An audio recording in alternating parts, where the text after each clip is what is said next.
our guests. My name is Joy Kulola from Vision Changers Kenya. Welcome to the VCK Podcast 2025.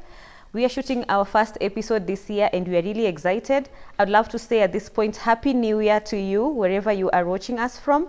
And thank you so much for joining us. Today we'll be discussing on human rights and law enforcement accountability. And we have two gentlemen joining us today for this conversation. I'd like them to just introduce themselves and say what they do, even as we begin this conversation. So welcome to our first guest, Mr. Alphonse. Could you please introduce yourself? Thank you so much, Joy. My name is Ogonda, and I am a human rights activist. I'm also a youth leader in the Eastlands of Nairobi. I'm also an aspiring MCA for South Sea Ward. Thank you so much. I'd also like to invite our second guest to introduce himself. Thank you so much. My name is Samuel Omondi. I am a police officer currently based at Mukuru kwa Jenga Police Post and Villa Police Station in Embakasi Sub-County. I am an investigator at Gender Desk and General Crime.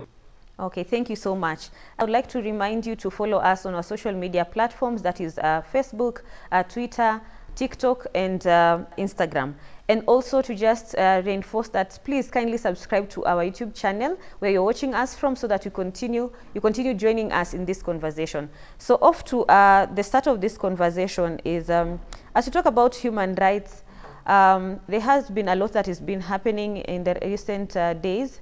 I think from early last year, even into this year, we have seen quite a lot of things happening that are not good in terms of the protection of human rights. So for me to just maybe have a brief understanding of what are some of the violations we have seen in the recent days that maybe Alphonse you would highlight, and even Mr. Omondi here would highlight some of the violations that you have seen that have been occurring in these past few days, and then we can continue delving into this conversation. So karibu sana. Nchi yetu iko katika hali mbaya kwa sasa. Mimi nimeona mambo imetendeka Kenya. Kwanza sisi kama nchi tunajikosea heshima. Kenya has been a country that has been respected in the global map. Ukiangalia hata wakimbizi wengi wako Kenya. Wale watu wametolewa na vita Somali wako Kenya. Wale walitoka Rwanda wako Kenya mpaka sasa kutoka mwaka wa 1994. Inamaanisha Kenya has been a peaceful country that can accommodate people who are running away from brutality and unrest from their countries. But of late we have realized that Kenya is becoming a criminal or a crime scene. Like last year tuliona kiongozi wa upinzani kule Uganda akitekwa nyara humu nchini. That is a very high profile insecurity in our country. In fact, our intelligence are asleep, because it is not possible that a person of that hierarchy be abducted in our country. Then lately, early this January here, tuliona yule mwanaharakati wa Tanzania anaitwa Maria pia akitekwa nyara, kama sio wasamaria wema ambao walijaribu kumtetea, yule mwanamke angeuliwa. Tunataka asasi za usalama nchini wawajibike. Kenya is a country that has enjoyed peaceful coexistence for a long time. If we lose it now, it means we are on a wrong trajectory and we may end up losing our country. Yes. Mr. Omondi, do you think what Alphonse has said, do you support what Alphonse has said, or do you have maybe a different opinion concerning what he just mentioned? Okay, generally from my station area, it is a crime hotspot area, and we must say that there are various crimes that are committed against innocent Kenyans, and our role is to do investigations, and those found guilty, those found culpable, are arrested and charged, and that is exactly what we do. On abductions, what I could say is that it is a criminal offense like any other, just like stealing, just like defilement, just like murder, like any other. So it is not something very different from what we do on a daily basis. So what I would encourage Kenyans is that let us be very close with the police. Let us volunteer information that can assist in investigations, and the law is very clear. And what we do, we can't investigate what has not been reported. So we encourage Kenyans to report, and then they volunteer information, they assist us in these investigations, and then we trace the suspects and they are charged for the various offenses they commit. You have mentioned about Kenyans volunteering information, and once information is given to the police force, you carry out investigations. Yes. I believe from the Kenyan National Commission on Human Rights, about 70 youths were reported to have been abducted between June last year to December last year. 70. Yes. 70 is such a huge number. It's not one person, and even if it's one person, it's still very important because this is a citizen of Kenya, right? When you talk about investigations, do you think the police force is doing much in terms of investigations? Because if within a period of less than 6 months, we can have about 70 youths being abducted, then that shows that there's just a lapse of security somewhere that we are probably not talking about, or rather addressing, that is really important for us to address at this particular point. Okay, what I would like to say again is that I want to make people understand that abduction is a criminal offense like any other. So we should not just concentrate on abductions. And there are several offenses like defilement, there is murder, there is arson, stealing. All these offenses that are reported at the police station are investigated, just like those abductions. There is no case of abduction that has been reported that is not investigated. All of them are investigated, and action will be taken against those found to have committed such crimes, because it is a criminal offense. You know, the police, the law is very clear. There is the procedure of arrest. If you have committed a criminal offense, then the police will come for you after doing investigations. And then when we come, the first thing we introduce ourselves as police officers from this particular police station, and then we will tell you the offense that you are alleged to have committed. And then you are arrested and you are taken to a gazetted cell within the Republic of Kenya. So the rest that are not taken to police cells, those are just criminal activities like any other. But the ones that are arrested legally and taken to police cells have been produced before court. And the law is very clear, within 24 hours, they are produced before court to respond to various charges or on miscellaneous. Okay. Thank you so much for that response. I'd like to also ask, what do you think is contributing to the increase of these numbers, or rather to the increase of the abductions in Kenya right now? Thank you for that question. But before I answer you, something has caught my attention from Mr. Omondi's side. He's saying Kenyans should work closely with the police. I think working with the police in Kenya is very hard, because in Kenya, police sees everybody as a criminal. In fact, even people who have gone to report cases, you could be seen as a criminal before. Sasa kufanya kazi kwa ukaribu na askari hapa Kenya ni kama kuku kufanya urafiki na mwewe. Kwa sababu in Kenya, you could go to a police station, umeenda kureport case, na wewe ndio wanasema wewe ulijua aje. So in short, you have entered a hot soup in the first place. So hii ndio sababu Wakenya wengi hawawezi leta visa vingi kwa asasi za kiserikali, sana sana kwa polisi. Now, the most contributing factors is that Kenyans do not have trust in police, in government, and even in politicians. Why? Ukiangalia Kenya, president, tuseme kwa mfano, anaizahidi kwa mkutano mmoja, anaizahidi kutumia pesa inatosha Kenya kurun for 10 years. Pande hii nimetenga bilioni 8, hapa nimeweka bilioni 12, hapa nimeweka trilioni 5. Immediately after, akitoka hapo, unampea 2 weeks, hakuna kazi imefanyika. Unajua nyinyi kama watu, niseme kama wafanyikazi wa serikali, unajua kuna kiapo mmekula. Sisi kama raia pia kuna kiapo tumekula. Raia kiapo yetu ni kupenda nchi yetu. Sasa tuseme wewe ni mtoto kwa nyumba na baba yako ni muongo. Akikuja, mwanangu kesho kiatu, kesho hakuna kiatu. Mwanangu kesho kitabu, na afanye. This is a contributing factor to the fact that people do not have trust or faith in government agencies. Second to it, a system must be developed in a country. We cannot have a country where the president is the security, is the chef, is the receptionist, is the cook. President is everyone.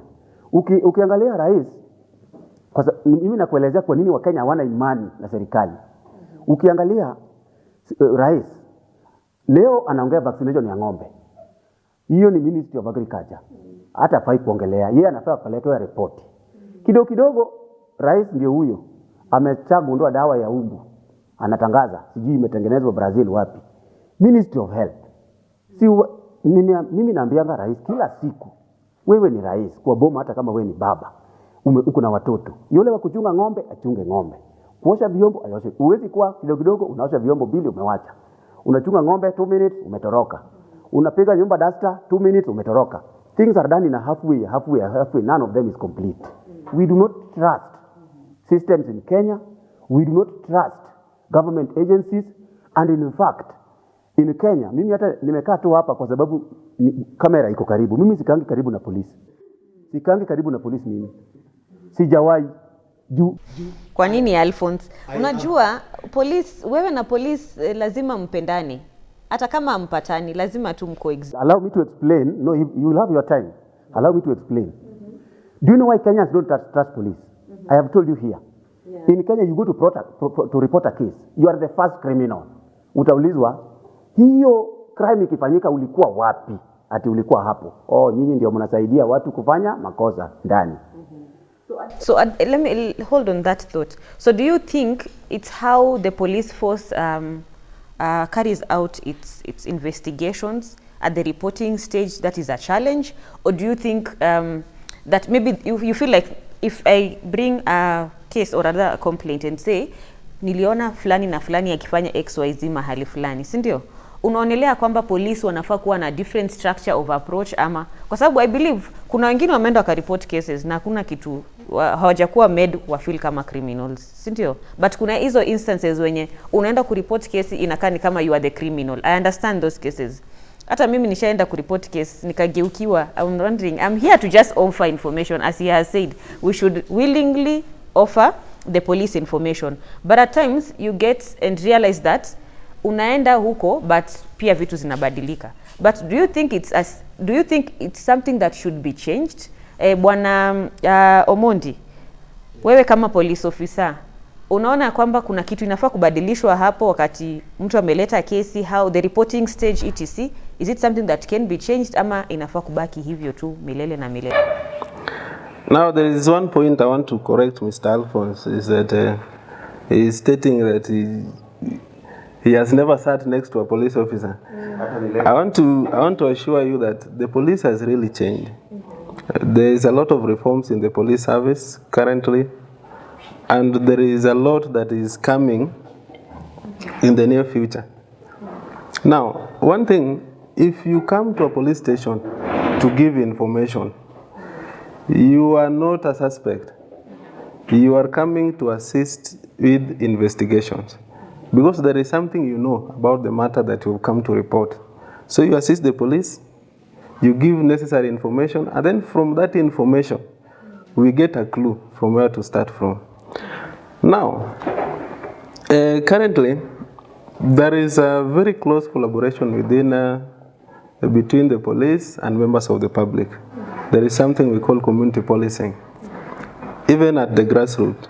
From where I work in Mukuru kwa Jenga slums, it is very strong, and it has really helped to bridge the gap between the crimes that were not reported in the past.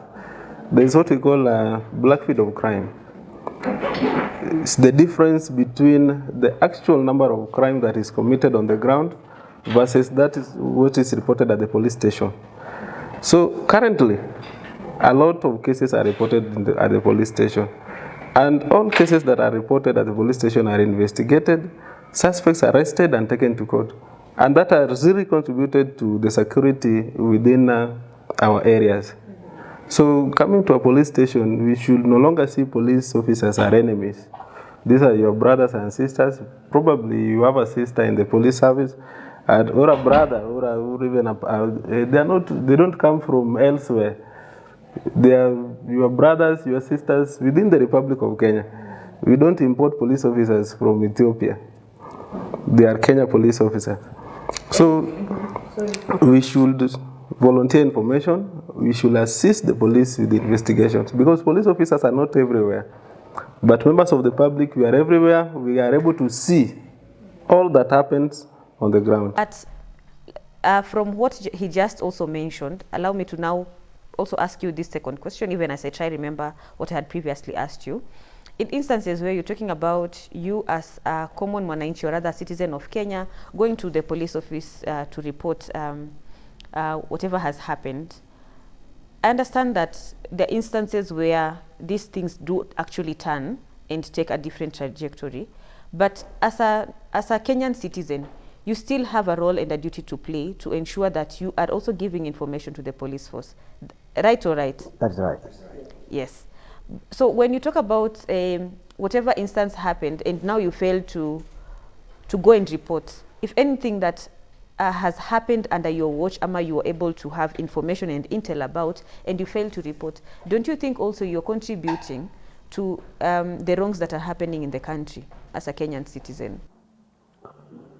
In the other side of the truth, that can be true. But you see, what we are advocating for as Kenyans, because we are very patriotic Kenyans, we love our country. But at some point, it is the country that disappoints us. You see, when we have paid taxes to ensure our police officers are paid, it means they should be answerable to us. But in most cases, you present yourself before law enforcement agencies, and they sometimes do very little or do nothing at all. For instance, the reason I'm saying there is very minimal or no trust between the police service and the people. In most cases, the people who have reported their challenges, some of them are not addressed as immediate as expected, or some are not addressed at all. You will realize that some of the people who commit a lot of crime are not the citizens, are the law enforcement officers. For example, this is not rumor, this is a reality. Ask police officers, people who sell drugs to the youth, why have they not finished them? Because there are not too many. Why haven't they finished them? You will know a peddler. That peddler has a specific amount of money that the police consume. So here, the big problem is therefore corruption. There is no police officer who will fight corruption genuinely. In fact, if you report someone selling bang, you will be the first to be arrested. Why? You are now spoiling the source of, I can call it, side hustle. Because that person pays indirect license to the police officers, then he does that crime. Wewe enda leo, sema, Alphonse anauza bangi. Wenye watashika ya kwanza ni wewe. Ulijua aje wewe unavuta bangi ndani. So there is a systemic problem in Kenya. If we can have genuine police officers fighting crime to the letter, we would have a better country. So when you talk about systemic issues, they have been there for years and years on. Understand even you, Bwana Officer, you can bear witness that we have systemic issues as a country.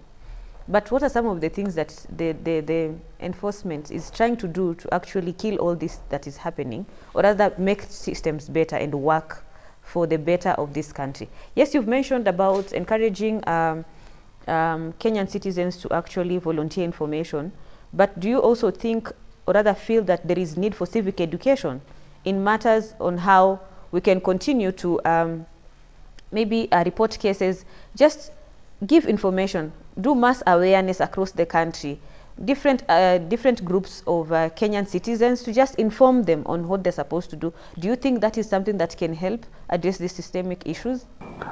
Of course, we must accept that there are certain crimes that are not reported due to lack of knowledge. And from where I work, I think we have various organizations like Vision Changers Kenya, one of them. We have Shofco. We have several partners that we are working with. We have crew that are on the ground, and so many bodies that support the work that we do. So these bodies, they normally organize community dialogues to educate members of the public on their rights. So whenever they are enlightened, they will know when their rights have been violated, and they will report. That initially was a big problem, but now, currently, people are reporting. We are also working together with the Ngao officers, the chiefs, and heads of institutions like the secondary schools that are around. Like we have one, Embakasi Girls. Embakasi Girls is a girls' boarding school that is within the slums. And the walls are very porous. We have even a road that is passing through the school from one gate to the other. So these girls are at risk of being violated by members of the public that pass around, or they are also at risk of getting into contact with these narcotic drugs. So we have programs with the heads of such institutions to ensure that these girls are enlightened on their rights. They know what they should do at what time and what they should not do, because they are still minors. So this really helps, and we want to encourage our community leaders also to support this program. We have communities like the Somalis. We have certain harmful cultural practices like FGM that is very common amongst certain tribes in Kenya, and we have the masla amongst the Muslims. So you find that a crime has been committed against a minor, like a defilement, and then they believe in sorting out that issue at the community level. So we are working close with their community leaders, their leaders, to tell them that it is wrong to negotiate about a crime of defilement against a minor. That is a crime that the suspect has to be arrested and arraigned in court. So that is the partnership we do to ensure that we make our communities safe. Back to you, Alphonse. We were previously talking about the issue of abduction. And I think my question was, what do you think is contributing to the rising of these instances, more so at this particular time? Is it the regime issue? Is it a regime issue? Is it problem again with the police enforcement? Is there something that can be done different? Because how do we have quite a number of people being abducted, something that happened very many years ago that has now become quite a big issue at the moment? What exactly is happening, or rather what is it that is contributing to that happening? Abduction, I think, is a defense mechanism by the regime, having realized that they are failing. And the main cause is that the youth who are not employed. You see, during the previous campaigns in 2022, this regime promised a lot of things that they have not delivered at all. So that has led to I can say rebellion by the youth who are promised. Like the president promised ICT hubs, I'm not wrong. He said that there are some places you just go, turn on Wi-Fi, and your phone is connected for free. I believe I'm not lying to the president. If you could check that footage where he was promising that every market, every woman will just do marketing online. You take the photo of your vegetables, you send to your Facebook, and everyone will be buying them.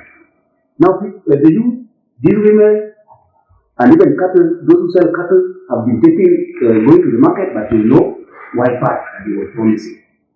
Then, now everyone is starting to rebel against the government. Now, the government does not have a defense plan, maybe to accomplish one or two projects that they promised. These people then have overwhelmingly opposed the government. Now, the government having no idea how to satisfy these people who are dissatisfied. Now, they resort to, it's like closing the mouth of a crying baby when you're not sorting the problem that the baby has. So, you see, like the youth, Kenya has a high number of youth. If you look at the demographic pyramid, between 20 to 35 and 40, that's the biggest population in Kenya. These are the people who are not employed and they have ICT knowledge in their head.